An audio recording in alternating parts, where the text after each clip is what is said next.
Qui dit la vérité alors? Pardon? Qui dit la vérité? Je ne sais pas qui dit la vérité. Ce qui me gêne, c'est qu'on ne puisse pas dire sa vérité.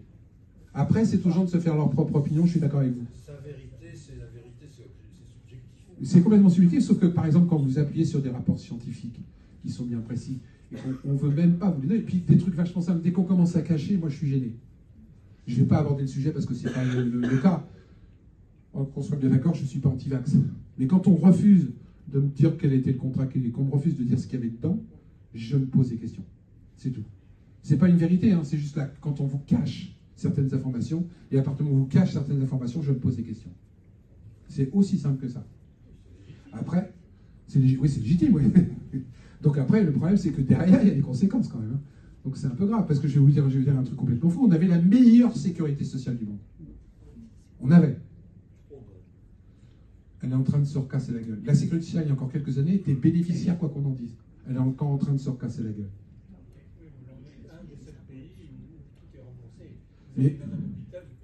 Mais alors, vous commencez à ne pas payer, vous commencez à ne pas...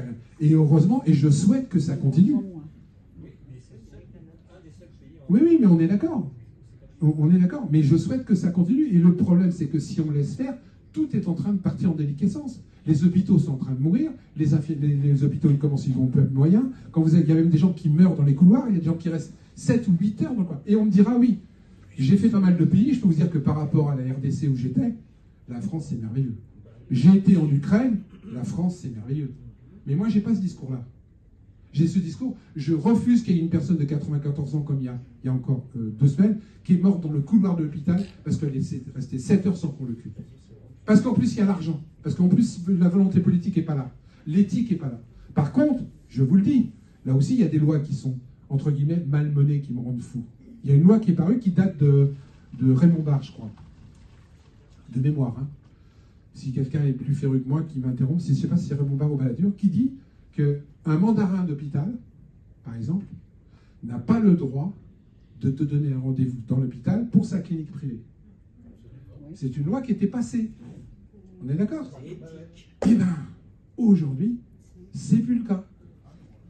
Aujourd'hui, vous téléphonez à l'hôpital, vous voulez un rendez-vous dans l'hôpital public, on vous dit non, monsieur, pas possible avant.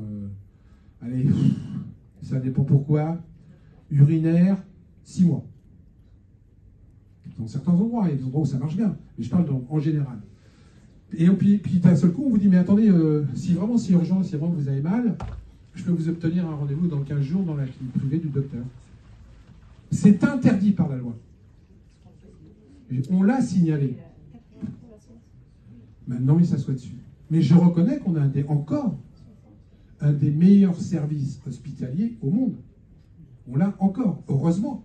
Ce que je dis juste simplement, c'est que si on ne se réveille pas, si on ne tape pas sur la table, ça risque vite de changer.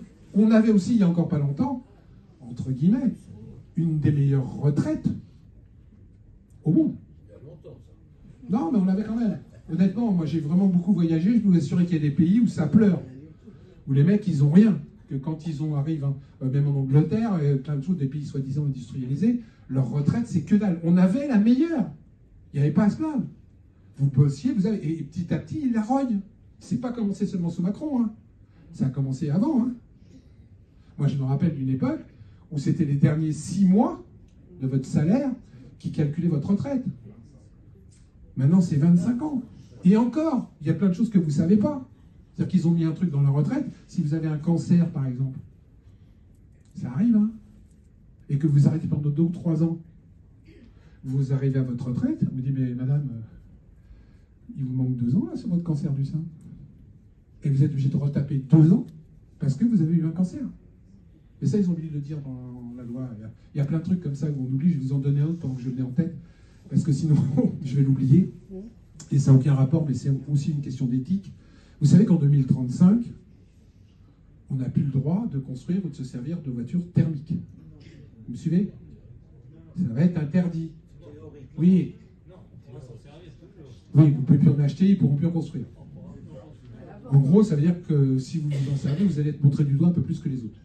Hein? Vous savez, je fais toujours des raccourcis. Mais ce que vous ne savez pas, et ce que je vous dis est factuel, encore une fois, c'est que, en fin de compte, quand vous réfléchissez, c'est pas une mauvaise loi. Quoique, on ne va pas entamer le débat sur le fait des inondations, sur le fait de l'électricité qui... Voilà. Mais par contre, moi j'ai lu la loi et j'adore lire les lois jusqu'au bout. Il y a une petite exception à cette loi sur les voitures thermiques. En 2035, je sais bien, j'arrivais jusque-là, il y a tous les constructeurs de voitures de moins de 10 000 exemplaires pourront continuer à fabriquer et à vendre des voitures thermiques. Moins de 10 000 exemplaires. Hein, c'est ça, un Rolls-Royce, Maserati. Eux, et c'est la loi, eux auront toujours le droit d'avoir des voitures qui font vroom vroom. Là aussi, je pose la question de l'éthique. C'est renouvelable. Très efficace. Ils ont refusé, les Allemands, voiture propre, disant toujours, ils ont refusé cet alinéa de... Tout à fait. Et ils vont continuer à faire des thermiques. Pourquoi les Allemands vont en faire? Ah, ça, je ne sais pas, cher monsieur. C'est pas moi qu'il faut la poser la question, c'est aux politiques. Ce que je dis simplement, moi, je me contente juste de constater. Je constate simplement qu'en France, entre guillemets, ce qu'on veut nous proposer, c'est une loi pour les petits, mais pas pour les gros. C'est juste ce que je veux constater. Moi, après, on peut appliquer sur plein de choses. L'Allemagne, je veux dire, Testa, il y a l'Inde. On peut en parler, ouais, mais on est en Europe, parlons-en de l'Europe. Vous voulez qu'on parle de l'Europe? Là, vous êtes mal avec moi. Non, j'ai un truc vachement simple par rapport à l'Europe, et je suis très très clair là-dessus. Moi, je compare l'Europe à une copropriété. Vous savez ce que c'est qu'une copro? Donc une copro, ça s'occupe des espaces communs, ça s'occupe du gardien, ça s'occupe du portail de l'entrée, etc. Et des pelouses, des espaces communs. Moi, là, copropriété, ça ne me gêne pas, j'ai un truc, je paye des droits, tous les droits, ok, ça ne me gêne pas. Là où ça commence à me gonfler sérieusement, c'est quand la copropriété commence à me demander la couleur du papier, à exiger la couleur du papier de ma chambre. Ou de me dire quel fromage je dois manger. Mais oui, je suis toujours très facile, moi. Je ne suis pas un type compliqué. Mais c'est mon avis personnel sur après, on le partage ou on ne le partage pas, mais c'est mon avis sur l'Europe. Donc l'Europe, je ne suis pas contre. Je suis contre quand ça s'occupe de la couleur de mon papier peint. Et malheureusement, je connais bien l'Europe aussi. Vous savez combien il y a de lobbyistes par député? Payés. Référencés. Hein. Je parle de ceux qui sont référencés, c'est-à-dire les officiels. Ceux qui remplissent le cahier, etc. Et je ne suis pas contre les lobbies.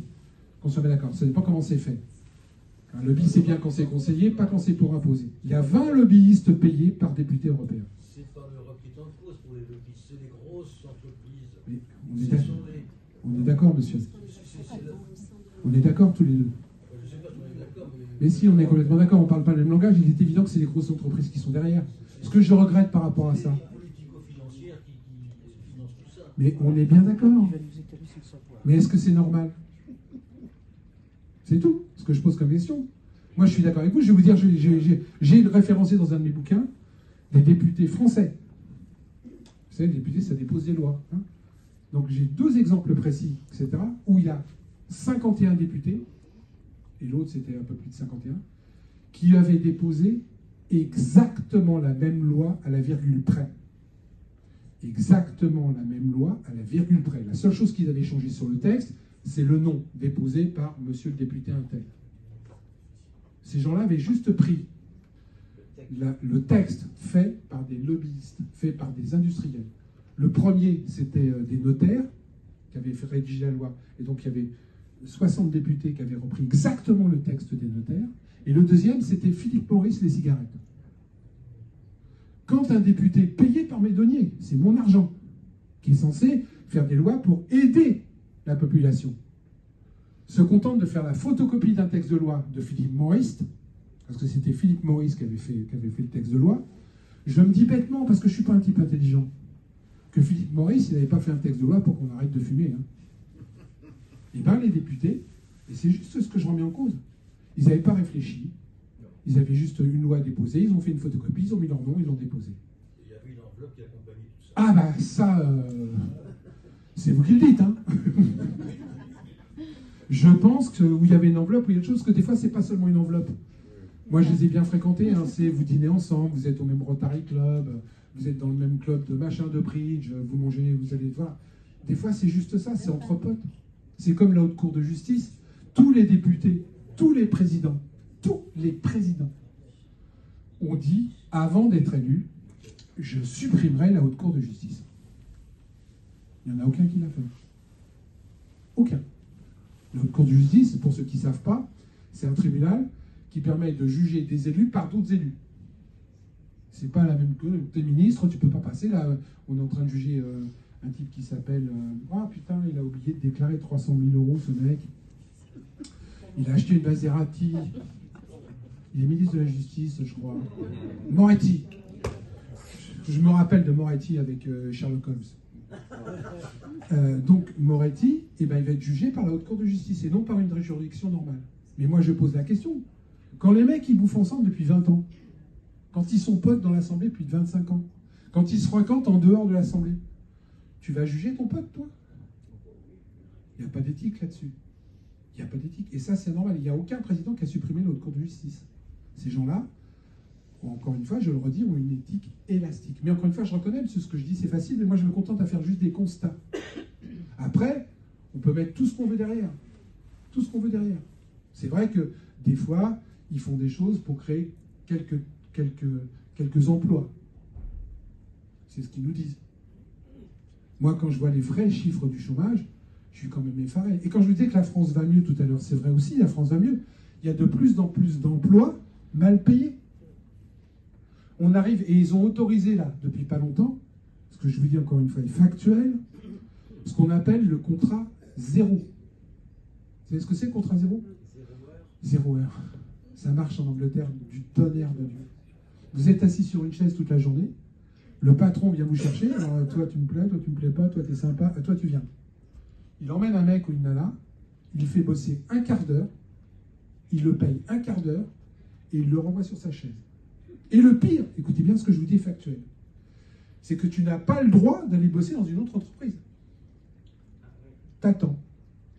Si ça, pour moi, c'est pas casser le code du travail, je veux qu'on m'explique. Je veux qu'on m'explique aujourd'hui, de façon éthique, comment ça se fait que les prud'hommes, on aime ou on n'aime pas. Mais moi, c'était un endroit où le salarié, entre guillemets, et qu'on soit bien d'accord, je ne suis pas un anarchiste, je ne suis pas un communiste, je ne suis pas contre, etc., tout ça. Les prud'hommes, c'était comme un endroit où on défendait les salariés. Ah, mais aujourd'hui, officiellement, les prud'hommes, ça va mieux. Il y a vachement moins de salariés qui vont se plaindre aux prud'hommes, je vous jure, c'est les chiffres officiels. Après, quand vous analysez qu'en fin de compte, pour 3 mois de salaire, je vous dis peut-être une bêtise, hein, mais c'est de cet ordre-là, il vous faut 10 ans, 15 ans d'entreprise, qu'en fin de compte, d'aller au prud'homme, ça vous coûte plus cher en avocat que ce que vous allez toucher, et bien il y a plein de gens qui vont plus au prud'homme et qui ferment leur gueule.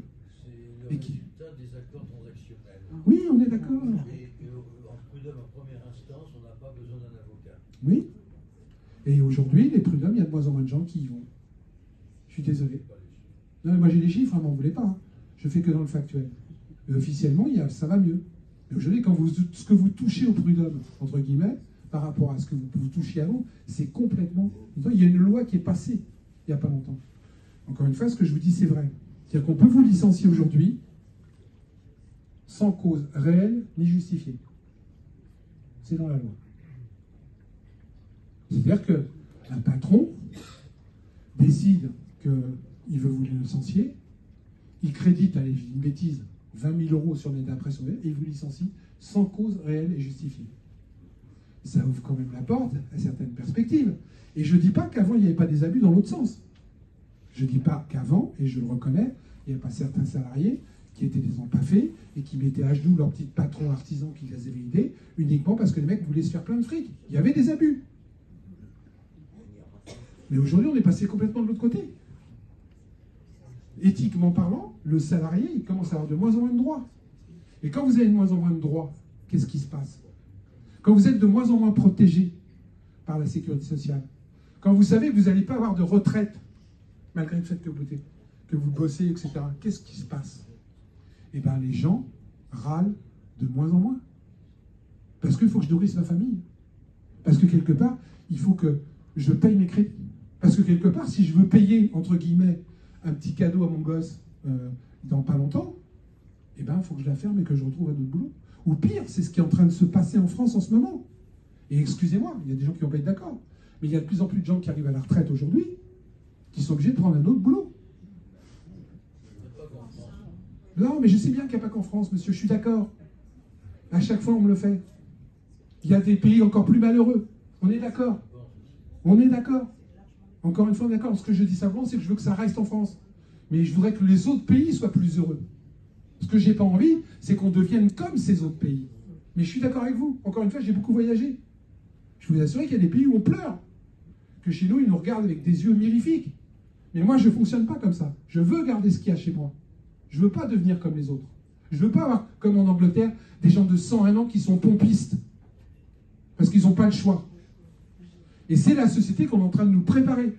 Mais officiellement, ça va mieux. Officiellement, la France va mieux. Il y a eu 100 millionnaires de plus, là. Pendant le Covid, je vous le rappelle quand même, le CAC 40 n'a jamais fait autant de pognon. Je veux juste qu'on m'explique. Où est l'éthique là-dedans? Où est le partage du gâteau? C'est juste ça, moi. Encore une fois, quelqu'un, et je le disais souvent, quelqu'un qui travaille beaucoup, et je suis bien placé pour le savoir, j'ai un de mes gosses qui est millionnaire. Il a monté sa boîte il y a 5 ans. J'ai emprunté 50 000 euros pour qu'il monte sa boîte. Aujourd'hui, on a voulu lui acheter 300 millions d'euros. 5 ans. Sauf que, quand tu fais fortune en 5 ans, il y a bien des gens qui, eux, n'ont pas fait fortune. Hein. Moi, encore une fois, je pleure. L'autre fois, j'étais dans la rue à Paris. Et je vous jure que ce que je vous dis est vrai. J'allais au restaurant, j'ai vu un petit monsieur dans un coin qui regardait à droite à gauche, bien mis. Hein. Petit costume, gilet, vous savez, les petits gilets qu'on met par-dessus, je sais pas comment ça s'appelle, moi j'en ai jamais mis. Non, pas par balle. Mais le petit gilet, le petit de papillon, le type bien mis dans les 90 ans, qui regardait à droite et à gauche comme ça. Je ne comprenais pas pourquoi il regardait à droite et à gauche. Je me suis dit, à 100, j'ai compris. À 50 mètres, il y a sa femme qui fouille dans les poubelles. À Paris. À 50 mètres, il y a sa femme qui fouillait dans les poubelles. Et quand le monsieur a vu, que j'avais vu, que sa femme fouillait dans les poubelles, il s'est mis à pleurer. Ça pourrait être mon grand-père. Aujourd'hui, 90 ans, quelqu'un qui avait sans doute bossé toute sa vie avec sa femme qui était aussi. Pas un ponte, c'était pas le clochard que moi j'ai connu quand j'avais 14 ans, que j'étais dans Paris. C'était des gens comme vous et moi. Sa femme fouillait dans les poubelles pour manger. Excusez-moi, j'ai du mal. J'ai du mal. Et pour moi, c'est pas une histoire de droite ou de gauche, c'est une histoire de système. Alors c'est vrai. Et je rejoins le monsieur. Ailleurs, c'est pire. Vous allez à la fin des marchés et vous voyez ce qui se passe. Mais ça s'appelle les glaneurs. Alors je dis pas que c'est d'aujourd'hui, monsieur. Je dis simplement que j'ai un certain âge. On me le fait toujours. J'ai un certain âge. Et à l'époque, quand je bossais au syndicat du livre ou ailleurs, quand je voyais un clodo, quand je voyais quelqu'un qui ça, c'était quelqu'un en fin de vie, quelqu'un voilà, qui avait entre guillemets raté sa vie. Aujourd'hui, on n'est plus le cas, monsieur. J'ai des femmes de 30 ans qui vendent dans la rue. Et c'est pas tous des Roumaines. Hein. J'ai des gens maintenant qui bossent, que je disais tout à l'heure, qui bossent et qui dorment dans leur voiture. Alors c'est vrai, ça a toujours existé, les glaneurs. C'est vrai, les gens qui... Moi, j'ai fait les encombrants pendant un paquet de temps. Aussi. Je dis simplement que c'est en train d'exploser. Comment ça se fait? Expliquez-moi aujourd'hui, que j'ai encore lu dans le journal aujourd'hui, qu'il y avait une queue de 3 km à Montpellier, d'étudiants pour aller manger. Je ne sais pas quel organisme qui là-bas, je ne sais pas si le CROU, c'est un organisme qui leur donne à bouffer. Il y avait 2 à 3 km. Et c'est pas moi qui le dis, c'est des journalistes. 3 km d'étudiants qui faisaient la queue pour manger, parce qu'ils n'ont pas de quoi manger. C'est juste ça que je dis, monsieur. Mais c'est vrai. Je suis d'accord, ça a toujours existé. Et des écoles qui sont ouvertes pour que des familles puissent loger. Et oui, mais encore une fois, je comprends ce que dit le monsieur. C'est pas d'aujourd'hui. L'éthique, on a compris, mais il y a beaucoup à faire pour améliorer les choses. Maintenant, on est aussi pour parler de la corruption. Allons-y. Alors, la corruption. Eh bien, la corruption, elle est partout. Et l'équipe, la corruption, c'est pas loin. C'est un coup de... Alors, en corruption, on va en parler. Nous, je cite toujours un exemple par rapport à la corruption, ce que j'appellerais de la corruption passive. Alors attention, accrochez-vous, parce que je vais encore me faire engueuler. Tout le monde sait ce que c'est que le Nutella. D'accord ? Tout le monde sait ce que c'est que l'huile de palme. On est d'accord ? L'huile de palme, tout le monde sait que c'est de la daube, qu'il ne faut pas en consommer. On est d'accord. Est-ce qu'il y a quelqu'un qui est d'accord pour dire c'est bon de consommer de l'huile de palme? Qu'il se lève la main ou qu'il se taise à jamais. Eh bien, j'ai du mal à comprendre, entre guillemets, et c'est là où je dis que la corruption est aussi entre nous. Qu'aujourd'hui, Nutella a encore fait 10% d'augmentation de son chiffre d'affaires. C'est-à-dire que malgré le fait qu'on sache tous que l'huile de palme c'est dégueulasse, malgré le fait qu'aujourd'hui, je peux vous dire qu'il y a un pot à côté de Nutella qui est aussi bon que le Nutella, qui s'appelle pas Nutella, il n'y a pas d'huile de palme dedans, il vaut 1 ou 2 centimes de moins, et il est aussi bon que le Nutella, je l'ai goûté. Et bien, de façon inconsciente, on continue à acheter du Nutella. Moi, j'appelle ça de la corruption passive. C'est juste un exemple. Et ça me pose question. Parce que, par exemple, je me rappelle en 2013, quand j'ai sorti mon premier livre, Délit d'élu, j'avais référencé 400 élus qui avaient mis les doigts dans la confiture. 400 élus qui avaient mis les doigts dans la confiture. Avec leur nom, leur adresse, ce qu'ils avaient fait, où ils étaient condamnés, etc. Je me suis dit, putain, pardon, excusez-moi pour le gros mot, ils ne vont pas être réélus. Arrivent les élections de mars 2014. Ce que je vous dis est factuel. 25% des 400 élus que j'avais désignés ont été réélus au premier tour. Qui est con? Ouais, sans doute, il n'y avait pas mieux, ouais. Il y avait pas mieux. Moi, même mon frère, s'il met les doigts dans la confiture, je ne voterai pas pour lui. Encore une fois.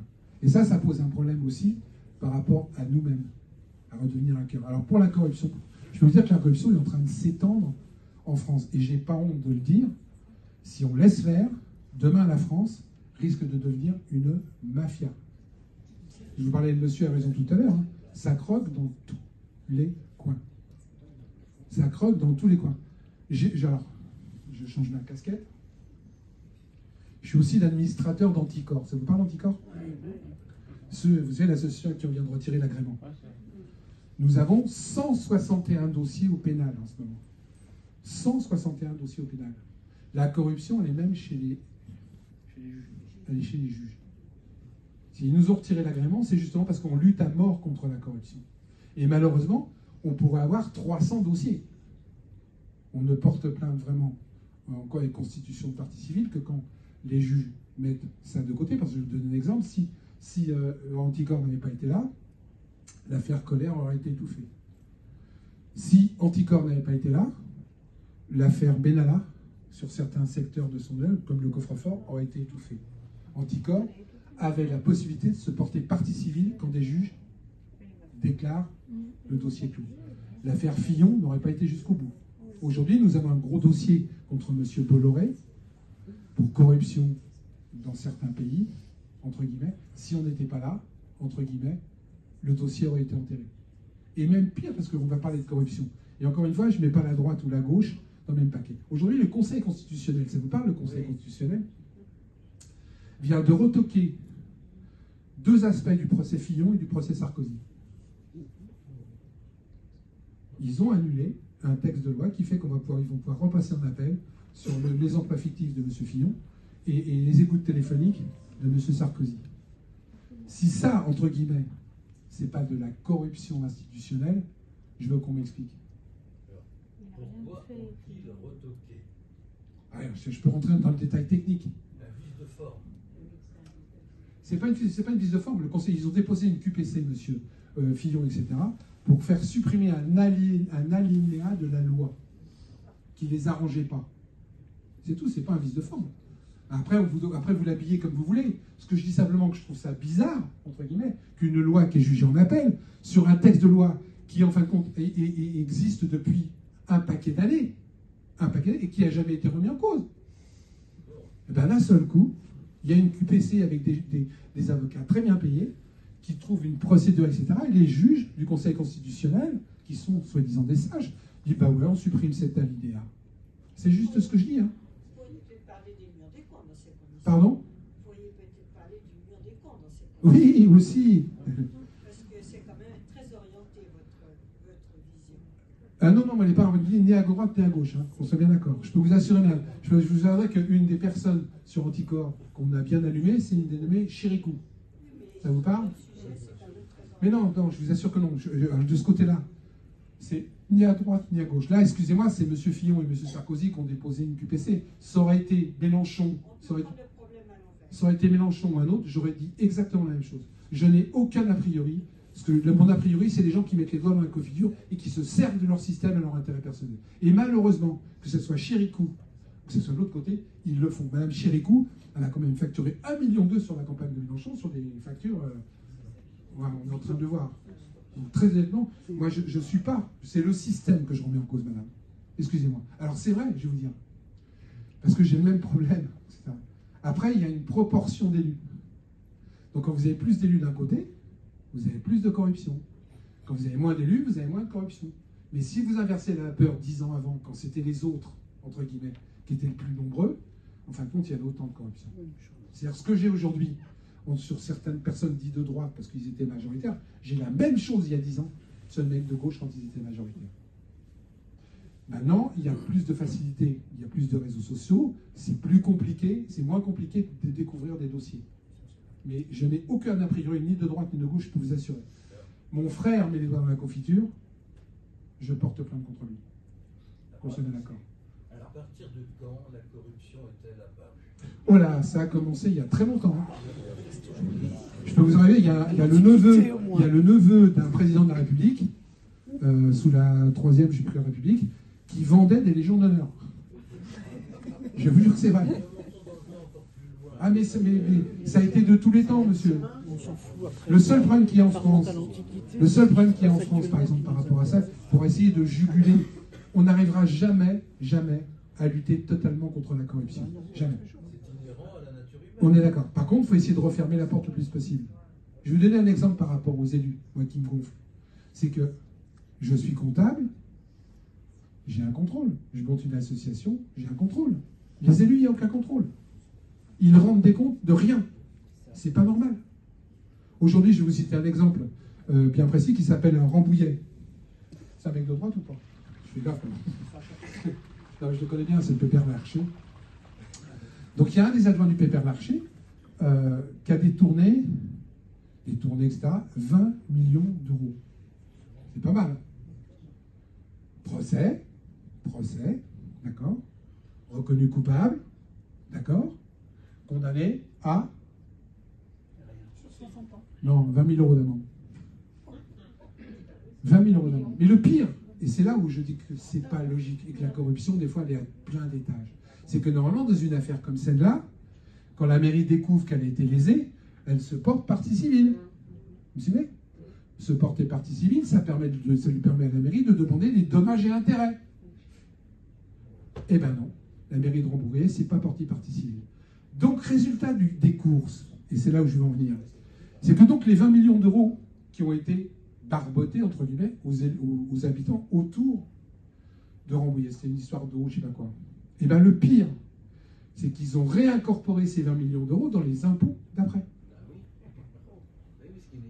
Non, je vous jure que ce que je vous dis est factuel. Hein. Donc les habitants, non seulement ils se sont fait flouer de 20 millions d'euros, mais en plus ils ont remboursé 20 millions d'euros.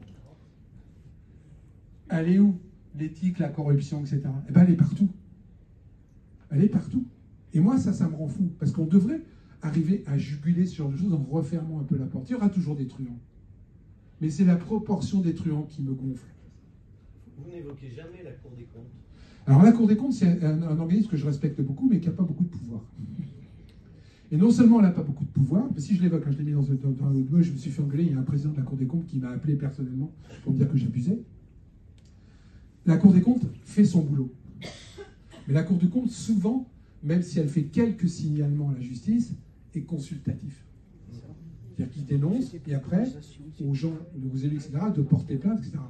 Et le deuxième point par rapport à la Cour des comptes, c'est que chaque année, ils réduisent son action, mais de façon intelligente. Et ça aussi, j'appelle ça de la corruption, entre guillemets, machinée. C'est-à-dire que, par exemple, ils ne réduisent pas le budget de la Cour des comptes. Ah ben non. Mais par contre, je connais un endroit de la Cour des comptes où ils avaient, pour 6 agents, qui contrôlaient donc les entreprises, etc., 4 voitures pour couvrir tout le département et même autour. Parce que je crois qu'ils couvraient 4 ou 5 départements, cette Cour des comptes. Et bien, je ne sais pas pourquoi, ils ont réduit le tout à 2 bagnoles. Ce qui fait que les inspecteurs, quand il y en avait un qui avait la voiture, ben les autres, ils ne pouvaient pas aller faire la compte. Donc, in facto, ils ont réduit l'influence de la Cour des comptes. Donc aujourd'hui, il y a plein, entre guillemets, de de trucs qu'on met en place, soi-disant pour contrôler. Mais quand vous regardez dans les faits, en fin de compte, ils n'ont pas de moyens. Et je ne vous parle pas de la